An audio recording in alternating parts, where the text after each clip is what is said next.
This passes. He's only thrown for 2,100 yards over the first 10 or 11 games or so. Do I believe in Baker? No. Do I believe in the Browns? Yeah. That's where I'm at with it right now.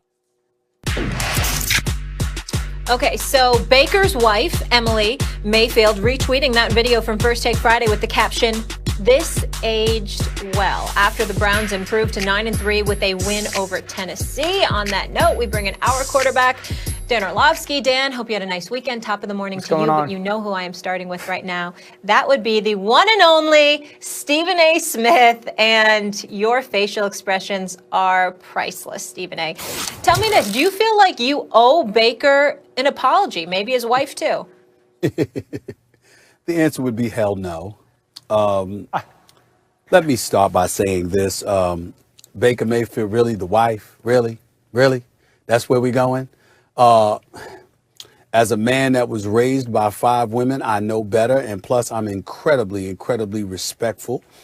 So I would like to say that when it comes to Miss Emily Mayfield, I would love to say that I loved her tweet, because I love to see a woman who loves her man so dearly she wants to stand by him and support him, and major props to her. Not that she needs any props from me, but you know what? That's why she's Mrs. Mayfield, because she's something special to stand by her man like that. Congratulations, and congratulations to him for having a wonderful woman like her.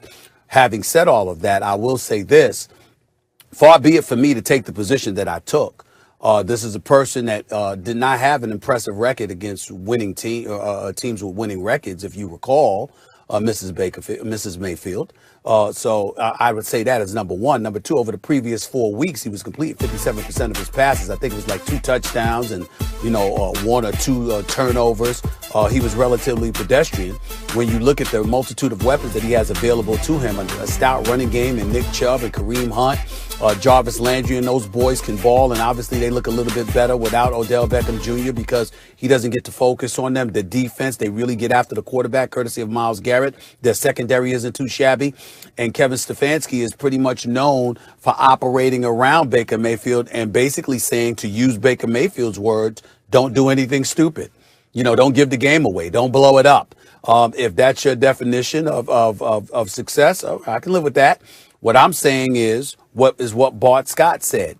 Considering the bevy of weapons that Baker Mayfield has available to him, if this dude is that dude, and he plays the way that he played yesterday, because he was sensational yesterday. He really was. It was very impressive.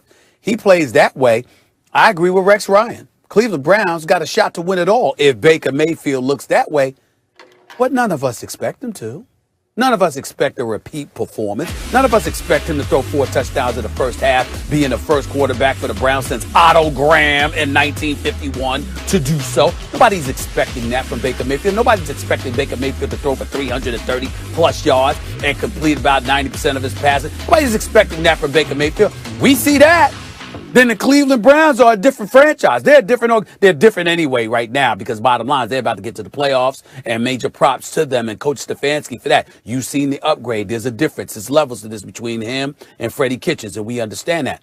But if you want to sit out there and say one game basically eradicates any argument that has been made against Baker Mayfield, you go right ahead. I'm not rooting against the brother. I wish him luck. I love his personality, those sound bites, the things that he has to say. If he backs it up with his performance on the field of play, Baker Mayfield is a headline grabber, because we know that brother can really talk, and he can really sing. We get all of that. Plus, the brother can dance too. Let's give him credit for that. But the point is, we don't really expect that from him, which is why I said what I said. I stand by it. And if he continues to do that, then I will commit my mea culpa. But 1 week doesn't get that done. My apologies. Stephen A. Smith is no stranger to the influence the media can have on the sports world. Dan Orlovsky is finding that out too, because when Dan took the L on Max, wrong segment. Carson Wentz last week. No, we're talking about the Browns. We're talking about the Browns, Max. We're talking about the Browns. Carson, you know what? Coach benched Wentz. He thought, if Orlovsky says that about Wentz, maybe I can bench him. The point is this, Stephen A. Baker is showing me a lot. You know, and it's not like we're sitting here, any of us, making stuff up about guys.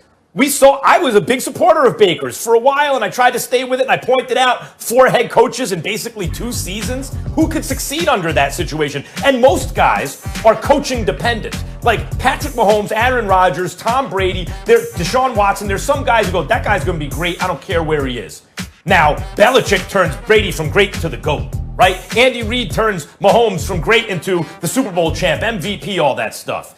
But most guys actually need coaching to go from bad to, you know, like we saw it with Nick Foles, right? We saw it with Tannehill, and Baker fits into that category. Give him the right coaching and the right team around him, and he'll look good. We saw it at Oklahoma. He's throwing to wide open receivers. He looked great. But because of that, he looked more accurate than he really is, faster in college than he was in the pros, obviously, against slower defenses, right? He was cocky. And you want a quarterback who has some cockiness in him, but it was too cocky.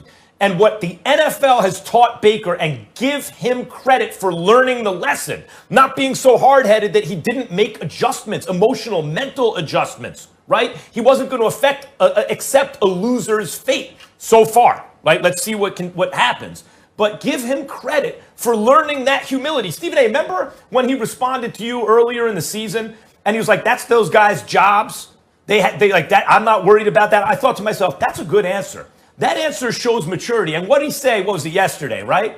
He talked about, I ask myself before I do something, would an idiot do that? And if the answer is yes, then I don't do it. Baker Mayfield is showing growth as a quarterback because he's showing, he's taking the humility that the NFL has taught him, and he's using it to his advantage. I'm impressed by what I see. Obviously, Stephen A., you don't owe him an apology. If anything, he owes people like you and others in the media who were hard on him, Ryan Clark and others, a thank you, because they held him accountable.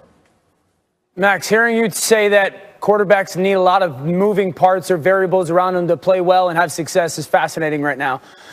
Listen, what's happened with Baker Mayfield is there's a lot of clarity and confidence in his game, right? Like, there's been a lot of up and downs, but Kevin Stefanski has come in and given him confidence that he's the leader of that football team.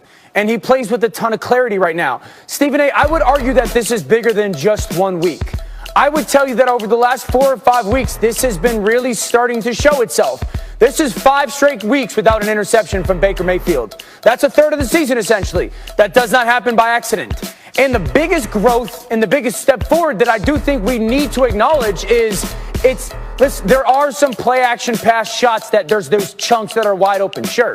He's been fantastic on third down. That everybody knows is like this money down. This is the down that quarterbacks earn their paycheck, so to speak. He's averaging or completing 65% of his passes on third down alone over the last 5 weeks. That's really good football. And so this isn't an apology thing. It's now understanding that Baker Mayfield's got the right people around him. He's got the scheme that fits his game. He's playing at a high level. He's doing the one thing he can't do, give the football away. But the reality is this is the first time it was his biggest win and his best performance. This is the first time this year that it's happened in that setting where you're playing a plus 500 team.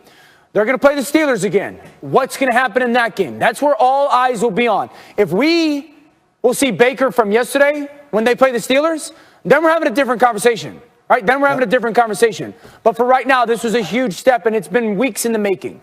Dan Lorlovsky, Max Kellerman, Molly. Yesterday was the first time that Baker Mayfield threw for 300 yards all season long. Right. Number one. Number two, they lost a game. I'm looking at the schedule here. They lost a game to the Las Vegas Raiders on November 1st. That was their last loss. A game in which he completed 48% of his passes and threw for 122 yards.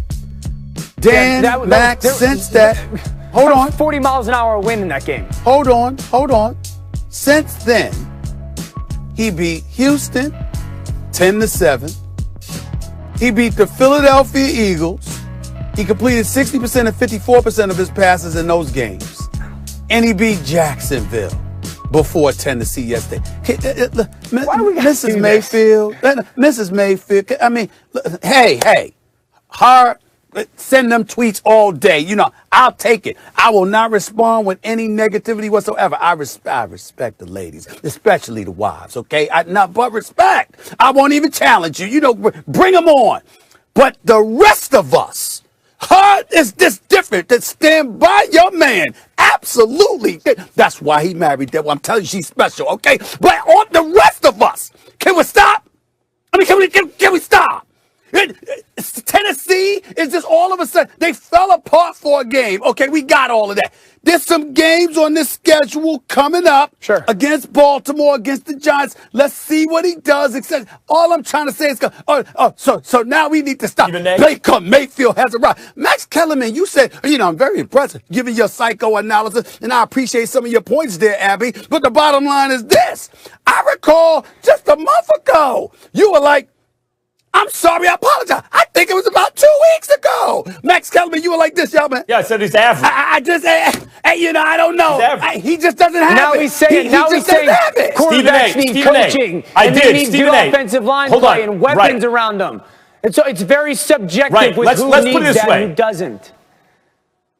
This is the bottom line. He's got offensive line protection that's also run blocking. He's got a great running game. He's got receivers, and he's got an excellent coach scheming guys open. All those things are true, and it's all helping him. He's benefiting from it. But he is also playing well. You know, like you can watch him. Okay, Max, playing but well. that's not what you said. For playing well. All right, Max, but that's not what you said. Right. You didn't say that I'm not 2 saying weeks ago. You said he doesn't have it. Come on, Max. Right. We're doing this later, guys. Average guys, we're getting into this later. And now he's playing above average. We're discussing this later. This is Mayfield. Ryan Clark's going to join us for that. All right. Dan, good times always. We'll check you out on NFL Live later. Thank you so much for being with us. The Browns have the Ravens and then the Giants. We'll see if they're the real deal. When we come back here on First Take, the top 2 candidates for MVP keep winning, but find out why Patrick Mahomes is not more valuable to the Chiefs than Aaron Rodgers is to the Pack. Was the Jets' Hail Mary the worst play of the NFL season so far? Find out why a play involving the Cowboys is actually the best of